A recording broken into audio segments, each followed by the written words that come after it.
Welcome back to OpenLine, talking about learning trends in the classroom, digital education, research, and resources. We have with us Geoff Livingston, Geoff Livingston from Legends of Learning, puts out games essentially, and Jennifer Maag, teacher in Clarksville-Montgomery County school system for the last 10 years, 6th grade. You're now teaching.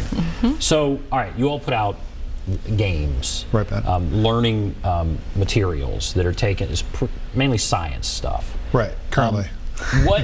Currently. So what are some of the impacts that you've seen in the areas where it's used? Well, first of all, one of the biggest impacts is with teachers. So 2% of teachers that have actually used this seem to want to use them again. And the reason why is obviously the engagement with the students. Content mastery is better, but the teacher, when they have a classroom full of kids that are actually playing the games, can actually work with students that need their help. And then the other thing is the analytics are very useful. So that's pretty good. And then the other thing is really seeing the kids get engaged and enjoying the topic. So if you have a mundane topic, for example, we were talking about cell structure earlier, or molecular structure, that may not get the average kid, but all of a sudden if you're engaged in it, you see different applications for how that may impact your life, or you can see how the game may challenge you or frustrate you enough to really want to do it. And frustration is actually a key element of game theory. Really? Yeah, that's interesting. It needs to have just enough to drive you crazy, just a little crazy, and then you fix it and then you feel relieved. You get a great sense of pleasure when you win the game. So anyway, if that happens, then you have students that are really enjoying science, and they may want to have a career. Like we saw a kid in Baltimore who was pretty much not interested in science at all, started playing the games, and next thing you know, he wants to be a programmer and make his own games.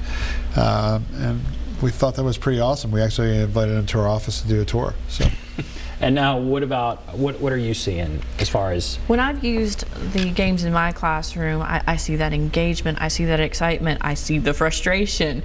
And it's so interesting to me to see if you have a kid with a worksheet and they get frustrated. A lot of times they'll just push the worksheet aside. I don't want to do this, I'm done.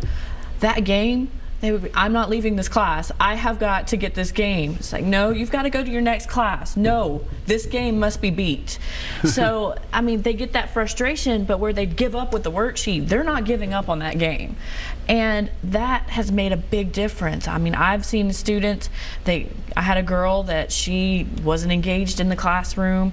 She was very smart, but she just didn't apply herself. She just wasn't interested.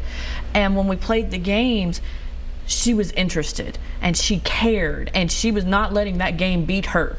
And she worked really hard, and I could see a difference in her scores. She would be one of those students who would barely pass a test or fail it, and her scores really improved. She would start pulling those C's and those B's because that game frustrated her, but she wasn't giving up on it. And I guess she didn't realize she was learning the content while she was doing it, but all of a sudden that attitude of I can't do it, it went away, and she was like, I know this question. I've seen this question before or seen something like it. I can do this. And it really did change her attitude towards learning. And that's half the battle right there, is just getting them willing to learn. And using those games, they come in. Are we playing the games today? And so, all right, how often do you do that? Is it a treat? Is it, every day or every other day? It depends on the unit that we were doing. Some games are better suited for some units, and they're always working on new content and trying to add more games. And if I found a game that I thought was really appropriate for a unit, I could sometimes use it as what we call a pre-assessment, kind of see what the kids knew. I could use it as a formative assessment, which means that I've taught a little bit and now I want to see if they've retained it. And I also used it sometimes as a reteaching method, which means we took the test, that student didn't get it, and now let me try a different way to see if they can get it this way. And so I've used it in all of those different formats, and it just kind of depends on how I need it in that unit. We would use it, I would say, at least once a week, and then more often as the content was there that I really needed. It was really interesting. Towards the end of the last school year, we had launched in the spring, and we expected the overall platform to completely die off.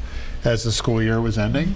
And we saw actually a big spike towards the end because a lot of teachers were using it for test review because they hadn't covered a topic in 4 months. So they gave the kids the games, which goes over the content again just to bring them up. A refresher. Exactly. So that was a really good point that you brought up, Jen. And the other thing that we really see teachers do, there are 2 points. One is either to reinforce the lesson that they just went through that day, or to introduce the content and then make them go experiment. And then, is this something school districts get, or is it up to individual teachers, or how does that work? So individual teachers can have it for free. They can get $100 worth of games, which is roughly about 33 games in a class of 30. That's based on what you just said. That's going to take you a good long while into your school year. They get some access to analytics and different types of content, but if you're a district, you get real deep analytics. So when you get the assessments, all of a sudden that report's going out not only to the teacher, but to the principal and to the district level, so they could see how students are performing on a macro basis. And when you say analytics, what kind of stuff would that be? Well, for example, what she's talking about with assessments is literally you will ask them a number of questions and the teacher selects the amount of questions. So let's say you ask 5 questions as an assessment item, you will know how the students perform, just like a test score. In fact, some teachers choose to use it as a test. We don't necessarily recommend that, but we don't necessarily say don't do that. That's really, we don't know how to teach best with our tools. We do know that the tools are useful for teaching and that they're helpful, but each teacher has a unique style. You need an engaged teacher to teach well. You would have the game, the product. Yeah. Is there a lesson plan that goes with it, or there are lesson plans that we are making for, and we have just deployed our Earth and Space Science lesson plans, so 25 of them. And we're going to probably do them for other topics, but we think, again, teachers have more lesson plans. There's tons of digital companies out there that are just pushing these things out every day. Hey, we got a new lesson plan for you. And so we'll do them now and then, like we did one for the solar eclipse, but generally we think that teachers, again, know how to teach better than we do. We're not going to prescribe that. We're just going to give them a great tool to help them. And that's the thing. It is a good tool to help. And when he was talking about the analytics, as a teacher, when you used to teach, it used to be we teach, we teach, we teach, we give the assessment, oh wow, they didn't do well. Now this lets me know as I go, and so I don't have to wait until the unit exam to figure out if they know it. I can look when they're playing this game and I can go, ooh, Johnny's missed the first 3. Let me go over there and see what Johnny needs help on. I can do it immediately. I can fix the problem when I see it instead of having to wait until that unit exam. And that's a big deal because I don't know about you, again, I must have been the trouble kid growing up, but I may have had a couple of problems with classes where I didn't do so well, and nobody knew until after I was tested. Right. But in this instance, because you can have that assessment item, you know before the actual test. And so Jen can work with those problem students. And we see teachers doing that all over the country that are identifying the student that might be struggling and they did not know that, and then they can help that student. And so they're not reinforcing the wrong concept in their head over and over and over. I've learned it the wrong way, and I'm just going to keep using the wrong way over and over and over until I get to the unit exam. I can let them play that game for 5, 10 minutes, and it shows you on the leaderboard, the dashboard, you see each student as a dot, and you can click on the dot, and it tells you with colors, are they doing well? What, do they miss these questions? And I can now use that information to go, okay, these students I need to make a group with because they are really struggling with this. And so they're not learning the wrong concept over and over and over. I'm getting them right there so that I can fix that misinformation immediately.